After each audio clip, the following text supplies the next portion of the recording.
Welcome to the deep dive. Hi. We are going deep today into something really, really interesting. I'm excited. It's something that I've personally struggled with, and I'm sure lots of our listeners have as well, which is spirituality and mental health. Yeah. And, a lot of people, when they face tough times, they reach for something bigger than themselves.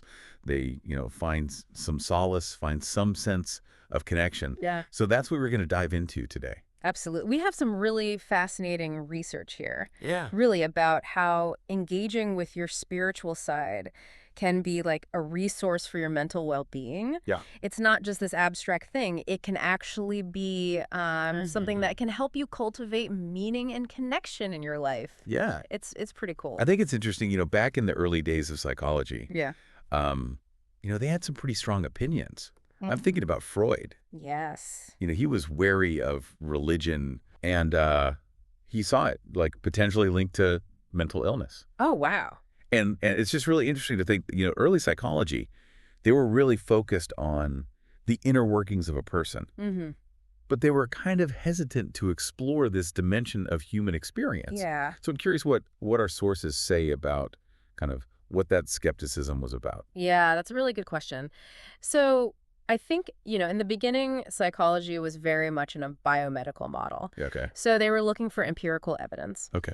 And they had a tendency to pathologize anything that was a subjective experience. I see. But as research progressed, it highlighted the importance of, like, social support Okay. and meaning making, which is often inherent in spiritual or religious communities. Right. And then they did studies on resilience and coping mechanisms in the face of trauma, and that showed how important belief systems are for navigating hard times. Okay. So there was this kind of shift, where they started recognizing spirituality as a near universal human trait. Right. And they moved away from seeing it as a sign of illness Okay. and more towards, how can we understand it in the context of well-being? That's a really interesting shift. It is. So when we're talking about spirituality, it's a kind of a broad term. It is. So I'd love to just kind of define that. What exactly are we diving into here? Yeah, so at its core, spirituality is how you find meaning and value in your everyday life. It's like your search to understand your existence Right. and connect with something that feels larger than yourself. Yeah. Oh, it's really about how do you weave together your own unique experiences with this sense of something overarching and timeless. Okay. It's really powerful. So in this deep dive, we're going to kind of look at a few different angles based on the material we have. Yeah, we're going to look at the ways that your spirituality actually impacts your mental health. We're also going to look at spirituality versus religion, Okay. because those terms sometimes get used interchangeably, Right. but they are different concepts. Yes. Then we're going to look at this idea of spiritual health, Okay. because it's not just about having spiritual belief. It's how healthy is that aspect of your life, and That- what does it look like when somebody is spiritually thriving? Right. And then we'll look at different spiritual practices Okay. and consider the ways that they can influence you. Okay. And we'll touch on some of the downsides, some of the challenges that can be connected to spirituality. Yeah, it's always good to have a balanced perspective. Right, exactly. So we'll look at that, and then we'll kind of bring it all together, talking about how your spirituality plays a role in maintaining your mental wellness on a day-to-day basis. Yeah. And then how it's being integrated into mental health treatment for a range of conditions. Yeah, that's really fascinating to me. It is. And look at that. So this isn't just about these theoretical ideas. No, not at all. It's about how it can actually be a resource for you Right. in supporting your mental well-being. Exactly. So let's jump in. Let's Yeah. talk about this fundamental connection between spirituality and mental health. Right. Our sources indicate that there's a really Oh, yeah, clear and significant link. definitely. Can you talk about that a little bit? Yeah. So I think, spirituality acts as a reservoir for a lot of people, Okay. Particularly when they're navigating difficult periods, Right. like personal crisis or even just life's unrest. Yeah. So it helps foster this inner sense of peace, Okay. and it gives you a feeling of being connected to something bigger than yourself, Yeah. which I think can be incredibly comforting. Yeah, it's like, when you're in the middle of a storm, you have an anchor. Exactly. It can be that kind of Yeah. thing. Yeah, and it's not just reserved for those major life-altering moments either. Right. The research also highlights that intentionally engaging with your spirituality through specific practices can alleviate just everyday stress. Okay, so not just big things, little things too. Exactly. And I know that it's not just emotional, it's kind of this mind-body connection. Yes. Um, Right. and I remember reading that it can have these physical benefits. Oh, absolutely. Can you speak to that a little bit? Yeah, so there's been studies that have shown that your spirituality can positively impact both your mental and physical health. Okay. So, whether you're facing a serious illness or you're struggling with something like clinical depression, Okay. engaging in spiritual exercises can help to increase your acceptance of the situation. Okay. It can help lessen those negative emotions. Okay. It can help you discover meaning in your experiences, Right. and it can even strengthen your relationships. It's so powerful. It sounds like it's almost like when you're reframing, when Yeah. you're facing a challenge. Yeah, It's like this reframing thing that happens. Yeah, and it can also address some of the underlying issues Okay. that contribute to mental health problems. Okay. So things like low self-esteem, Right. lack of confidence, Okay. difficulty with self-control, Right. and even that apprehension of facing tasks and challenges. So Right. it's not just about coping with the crisis, it's about building up that baseline, Right. mental resilience. Yeah. So it's really a valuable addition to mental health treatment plans. I see. It's that supportive element Right. that can reinforce what's happening in therapy. Yeah. And even beyond that, it can just be a way to proactively maintain strong mental health. And I think it's interesting, that you don't have to be religious Right. to tap into this. No, not at all. It seems like it's a much broader human experience. It is. Yeah. That's accessible. That's a really important point. Yeah. A lot of people, even if they don't identify with a specific religion, Right. they can still find comfort and benefit from their spirituality. Yeah. And this concept is even prevalent within secular communities. Right. So it's really encouraging to know that even if you haven't explored it before, Right. it's something that you can explore. Yeah. It's really accessible to most people. Right. So, okay. So we've kind of talked about Yeah. this connection. Yes. Now let's try to define the difference between spirituality and religion. Okay. Because I know, sometimes I use those terms interchangeably, but our sources point out that they aren't the same. Yeah, they're not. What's the key difference? So think of religion as like Okay. a specific structured expression of spirituality. Okay. So it typically involves like a shared system of faith, Okay. the worship of a particular deity or deities. A defined set of practices, Okay. ceremonies, and rituals. Okay. So, religions often have designated places of worship like churches and temples. They Okay. have these established communities. Right. They also tend to have specific doctrines or rules. Okay. And sometimes there can be consequences if you don't follow those. Right. And a lot of times it involves bringing up children in the faith. Okay. So it's a little more structured. Right. So it's kind of like Right. it's a more structured, Yeah. communal kind of way Yeah. of exploring spirituality. Yes.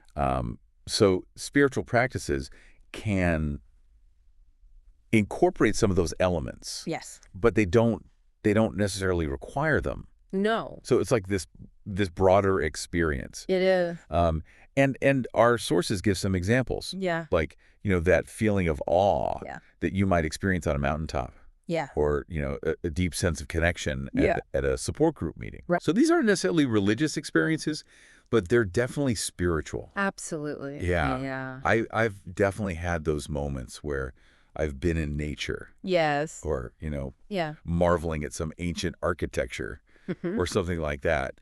And I've definitely felt this connection. Yeah. And so this is something that's available to everyone, Mm. regardless of, if they have a religious background Yes. or if they've had negative experiences with organized religion, which, some people have. Right. So is it fair to say that, if religion is like this specific path, Yeah. spirituality is like this need Yes. to find meaning Right. and connection, It is. regardless of, what path you take? That's a really insightful way to put it. Yeah. It is. It's like it helps you interpret life. Right. It provides that framework for Yeah. understanding things like joy, love, Right. suffering, injustice, and, regularly connecting with that part of yourself can enhance your spiritual health Right. and over time Yeah. influence your mental well-being. Right. So it's really cool. So we've talked about Yeah. what spirituality is, how it's different from religion. Yeah. Now let's talk about this concept of spiritual health. Okay. Um, because it's not just about, Right. like I said, having spirituality. It's Yes. actively cultivating it. Right. Yeah. So what exactly does that entail? Yeah, that is a really important distinction. Yeah. So like spirituality is this Right. broader concept about your experiences and your states of being. Okay. Spiritual health is a little more active. Yeah. It's something that you can nurture, Okay. work towards, develop over time. I see. So like spirituality is the potential. Okay. Spiritual health is how you realize that potential in your life. Right. So it's not, It's a spectrum. exactly. It is a spectrum. It's not an on-off switch. Yeah. It's like, we all fall somewhere, Yes, on that spectrum. And so it's much more like tangible, it is. Yeah. measurable Yes. than just spirituality in general. It is. So our sources outline some of the common characteristics Yeah. of people who are spiritually healthy. Right. So I'm curious, what are some of those key traits? So one trait is having measured and thoughtful emotional responses, Okay. even when you're facing like challenges in your life. So Right. it's not about suppressing your feelings. Right. It's about processing them in this, considered way. Okay. Another is having a healthy ability to feel and express your emotions appropriately, Okay. particularly when you're dealing with things like grief and loss. Yeah. So it's about emotional regulation. It is. It's It's- about, yeah. it's about like being present with them, Mm-hmm. not trying to push them away. Right. What else? So they also usually have daily practices in place Yeah. that help them process hardships, Okay. changes, and Yeah. emotions in general. Right. So that could be anything from like taking time for reflection Okay. to spending time in nature. Right. What else? What are some other hallmarks?